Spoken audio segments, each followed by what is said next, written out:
पाहतोय की ते निकालाकडे होतं आणि 46 जागांवर सध्या भाजप आघाडीवर. 1993 नंतर आता दिल्लीत भाजपचा मुख्यमंत्री तख्तावर विराजमान होईल. ग्राफिक्सच्या माध्यमातून एक नजर, चेहरे कोण कोण असतील या रेसमध्ये, कोण कोण आहे त्यावर एक नजर टाकूया.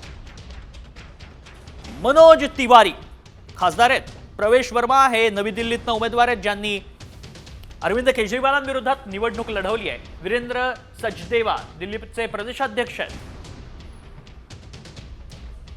ही 3 नावं सध्या आघाडीवर आहेत. तर दुसरीकडे आपण पाहतोय विजेंद्र गुप्ता विरोधी पक्षनेते विधानसभेचे राहिलेले आहेत आणि रमेश बिथुडी भाजपचे नेते. त्यामुळे 5 दावेदार, कोण होणार पंतप्रधान हा सवाल आता या आकडेवारीनंतर आता भाजपसाठी महत्वाचा आहे. कारण भाजपनं चेहरा दिलेला नव्हता या निवडणुकीमध्ये.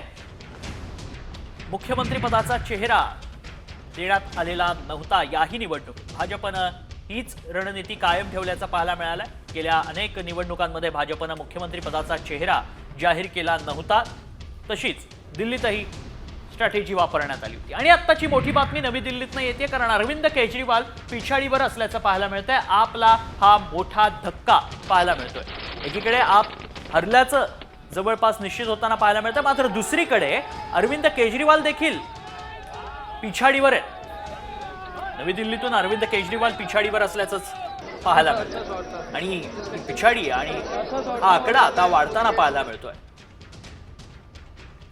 अरविंद केजरीवाल पिछाडीवर आहेत. तब्बल 1170 मतांनी आता ते पिछाडीवर गेल्याचं पाहायला मिळालंय. मगाशी हा आकडा 3 फिगर्समध्ये होता, मात्र आता तो 4 फिगर्समध्ये गेल्याचं पाहायला मिळतंय. आतिशी मारले ना या देखील 3231 मतांनी पिछाडीवर असल्याचं पाहायला मिळतंय. त्यामुळे आपचे दिग्गज, एक माजी मुख्यमंत्री आणि एक सध्याच्या मुख्यमंत्री, या पिछाडीवर असल्याचं पाहायला मिळालंय. मोठी बातमी आपण पाहतोय. आतिशी या देखील पिछाडीवर आहेत.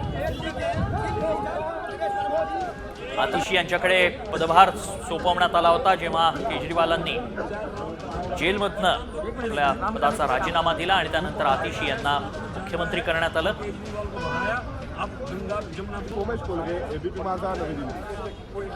आणि आता बातमी काँग्रेससाठी अतिशय मोठी, कारण दिल्लीत काँग्रेसचं पानिपत झालंय.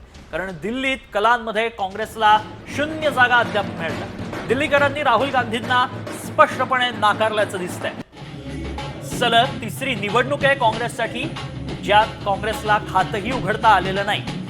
या आधीच्या 2 निवडणुकांमध्ये देखील भाजप आणि आप अशीच मुख्य लढत झाल्याचं पाहायला मिळालं. मात्र यातही काँग्रेसला साधा भोपळाही फोडता आलेला नाही, खातंही उघडता आलं नव्हतं आणि हीच पराभवाची मालिका 3ऱ्या निवडणुकीतही स्पष्ट होताना पाहायला मिळते. दिल्ली काँग्रेसला एकही जागा मिळालेली नाही. जे आतापर्यंतचे कल हाती आलेत